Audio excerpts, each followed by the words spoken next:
And you can see how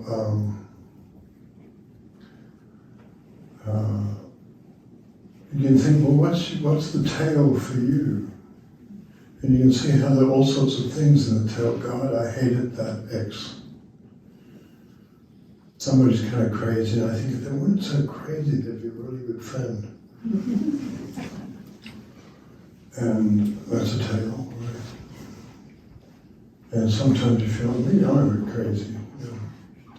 But you feel like, then you look, and if you look out the windows and you see the twilight coming in like a bardo, sort of half dream world, and you see everything you see, the green of the trees and the fading light you see is complete. It too has good nature. And so then you start to think, then you think of things and you think, you might think of things. Maybe was it Manjushri was sent? Buddha sent Manjushri off to find something that wasn't medicine, find something that's not medicine. 1, 2, 3, go. And so Manjushri wanders off and looks everywhere and comes back and says, I could not find something that is not medicine.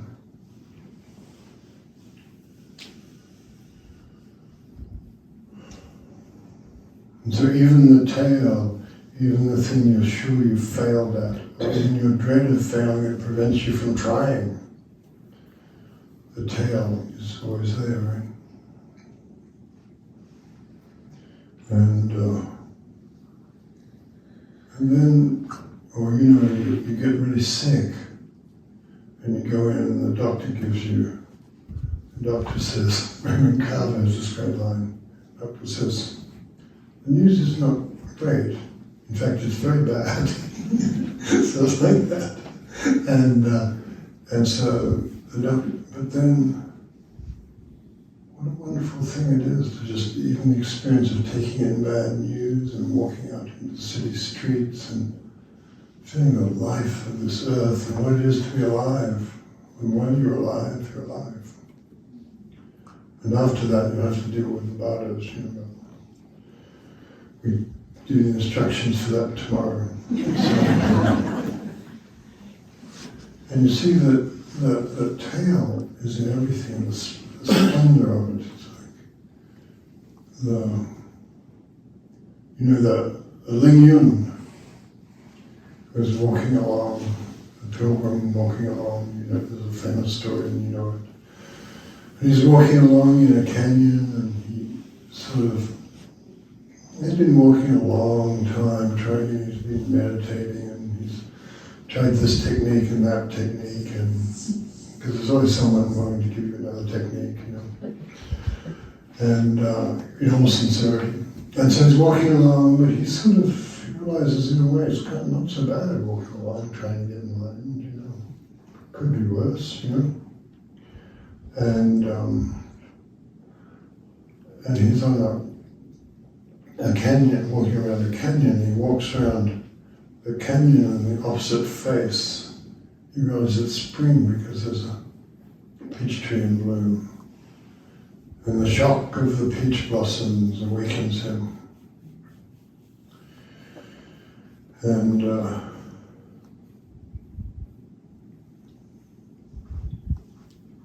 I don't know what he does really. What does he do you think? Maybe he bursts into tears, or maybe just laughs and sits down and looks at them for a while, Eventually he makes his way back to his teacher and he says, for 30 years I sought a master swordsman. How many times did the leaves fall and the branches burst into bud? But from the day I saw the peach blossoms, I've had no doubts. So that's the tale too, isn't it? Well, I don't know whether you agree with me or not, that's still the tale.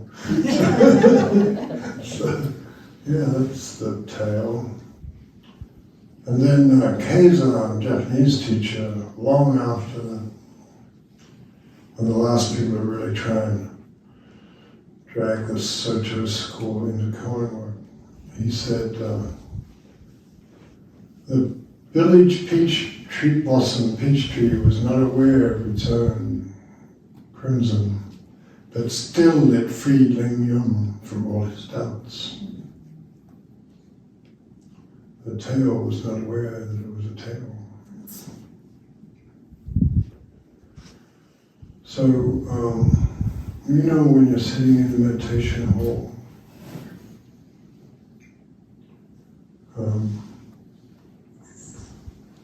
what a lucky thing to be able, that we can do this, you know. I think every now and again somebody says, and you did what with your life? And I say, koans. And it's so great. And then, and it wouldn't be, what a marvelous thing to be able to turn towards the great matter and have companions on the way. You know. To consider the matter of the tail.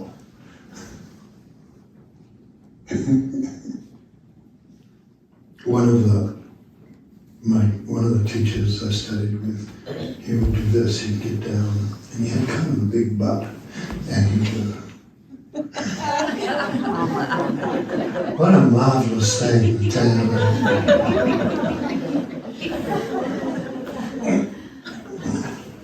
proving that being a true Zen master has nothing to do with trying to preserve your dignity. But you can tell like it's yours, it's here, you can do anything with it. You can become a buffalo, you can become a butterfly. You can take a time, and you'll notice yourself when you get caught, you know. I asked an associate dear to me today, so tell me, what's the tale? He said, well, I was writing to my sister about the Japan trip and I just really wanted to name drop. That was very good. And that sort of thing happens, just somebody rises up in us and we think, oh, yeah. And that's the tale too. So the tale is all of that. The tale is the fact that I don't believe in myself when I don't.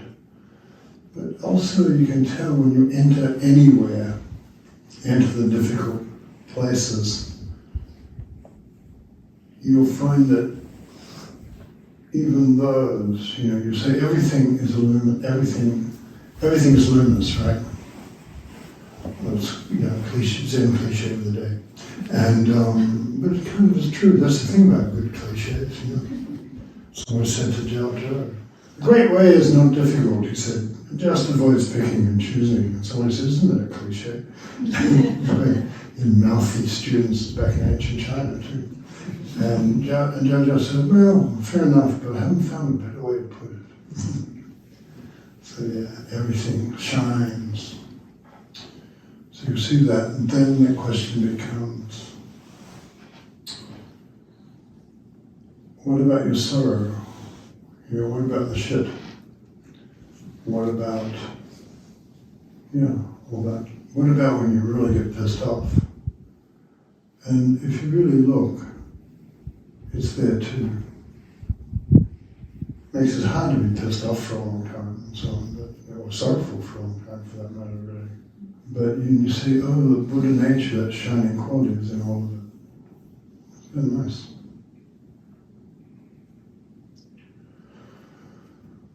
And then it sort of, I don't know, it stops us having temper tantrums, but even temper tantrum is it too. But you'll see when this is true, it's worth throwing ourselves into, really throwing ourselves into it, you know. For 30 years I suffered bitterly. How many times have I gone down to the Blue Dragon's cave for you? It's like, that's like something very touching about that. that we all in this together. The Zen teachers get just as contaminated by the madness as the students. They all get tangled up. But going down to the blue, we're not afraid to go down to the blue dragon's cave. We're not afraid to suffer bitterly. It just means I worked hard. It just means I got up in the morning and sat so Zen. And the greatest suffering is to deal with the mind when it's not at peace. It's not what anybody says to you that you find is embarrassing, or went to the teacher and the teacher didn't like what I said. I think they were very untactful about it. Just to say. And that sort of thing. And you realize, oh, it doesn't matter, does it? My own personal thing when I was working really hard on my first car, and I was working pretty hard, but not making massive amounts of obvious progress, Except my dreams started to change, and my dreams weren't haunted. That was a nice thing, I was no longer wanted for murder, but couldn't remember whether I committed a murder, that sort of thing. So clearly, the difficulties of early stages, and ancestral difficulties, things like that. And then I started having different kinds of dreams, where I was being guided and things like that. And they were all very nice, but I would walk into the interview room and the teacher would just look at me, but he didn't have to say what come on outside, he'd look at me and I'd say, I don't know, and he'd just nod and ring his bell. And I thought, oh, that's good in nature too. There's something pure about that. The integrity of being on the path and walking, wandering over the plain, seeing the stars in the ruts left by the hooves of the ancestral bison, sitting on the seat, the ancient seat of the ancient Buddhas, which is right here in the hall. We're all here, who've been here for thousands of years. So it's kind of what, I think it's a great thing, and I sort of I love it so much, I love that we're on the way together. And I haven't found another way to be free, I'd be quite happy to take any other way, if there were, there probably is, I don't know. But it's beautiful,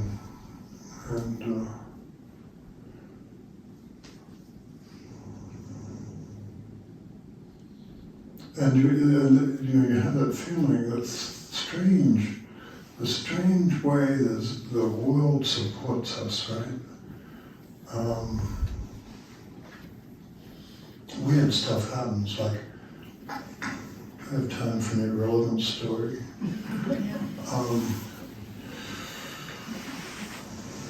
Well, I think one thing is, the Tibetan stories about life after life in the Buddhas are really about this, I think, about the way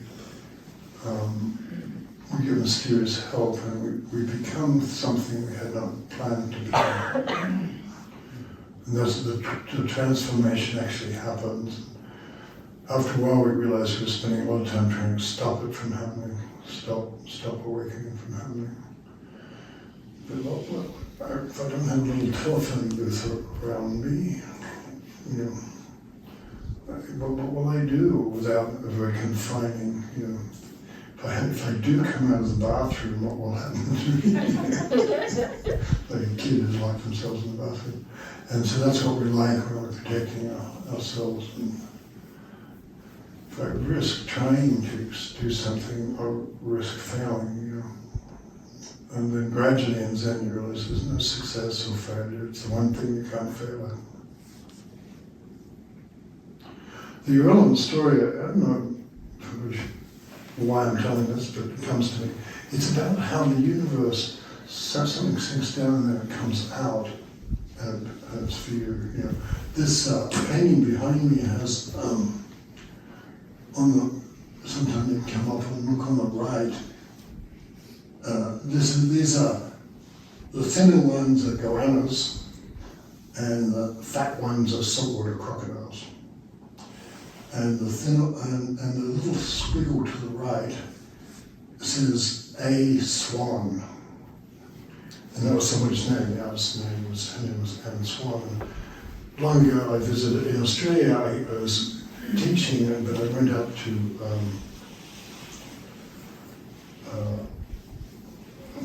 a plateau, it's called New England actually in Australia, imaginatively. I went up to the city up there, and I had an old friend from, old high school friend that would be my best friend in high school sort of thing. And he was there and he was, I guess he was doing some kind of teaching there, and but he was hanging out with the indigenous people in the event, and I had a little, just as a favor, I did a little teaching gig while I was there, just spoke at the university. I think I did that. That's my story about how this came about, sort of. And, but I remember, and then we went back to his house and he said, well, there's this other woman who's indigenous who wants to give you a painting. And she says it belongs to you, it's for you, it belongs to you. It's just a painting to help you in your work. And I'd never been in this town together before in my life, I think. Maybe I'd driven through it long ago when I lived in Australia. I didn't know her. And she was a young woman, and I said, great. I was very touched. And I thought maybe I should feel embarrassed, but I thought that was very uninteresting, and so I didn't. And so, I met her and talked to her, and she didn't know why. She was the sort of person who just dreams things and follows instructions. So she just said, I want you to have this painting. And I said, thank you very much. And she turned around and left. So it was very, so I brought it home, rolled up, and now there's the animals that bless us. Now, the crocodile, they're the ancient creatures, like the Egyptians used to mummify the crocodiles. Saltwater crocodiles, and there's a backstory to it, which is that she's a swan, the black swan, I suppose it was shredded black. A very unusual event is called a white swan event. So, the black swan, swans, and she's a swan, and her friend is a goanna, and goanna's a big monitor lizard, about 6 foot long, muscular, and runs fast and tense. And the name goanna sounds like one of the central Aboriginal, indigenous names. And actually, it's central Aboriginal mispronunciation of iguana, because it's a little bit like an iguana. The same category of being that's a big monitor lizard. So there's that. But then the crocodile, her friend, the goanna person, whose name she didn't tell me, was crossing a big river up in the Northern Territory, and the river in the wet season, you can't, if you've got to cross the river, it's a horrible thing, because it's going to be months before the river goes down and you can drive across with 4-wheel drive or something, but you never know what's going to happen to you because the saltwater crocodiles live in. So the saltwater crocodile came up and grabbed her, and what they do is they roll you. They drown you, they roll you. Usually they don't really bite you in half or something, what you think, but they roll you. Her friend had a lot of presence of mind, because what she did was her arms were free and she started pressing on the crocodile's eyes. And the crocodile released her and she swam to shore, so she's 5. But her swan friend was so moved by this and so grateful that she did this painting. And so in a way I suppose it's a painting into freedom from the jaws of death, about escaping into freedom. And the interesting thing for me how it came all the way from the big river up in the wet, I've been in the wet, and if your truck gets caught, if you come back in 6 months, it might still be there. You can't do much about it, when the monsoon just suddenly takes you suddenly, and sort of it just comes in. It's an dramatic but sort of kind of exciting landscape, and so when I think about that, so who the painter was talking about in images, some of the animals escape out of the paintings, and I've seen that with some of Alison's paintings. She said he just painted bowerbirds, and beautiful strain birds, and she wrote books on it, and I explained all about bowerbirds and how they dance with a blue flower in the beak and they're blue. And next time I went back to Santa Barbara, there were no bowerbirds in the painting. They'd flown off, So I felt like the crocodile, and it came to us that way. Went down through the bardos and it came to us. Now it's in your sight, in your souls and stuff like that. So that's what I wanted to say.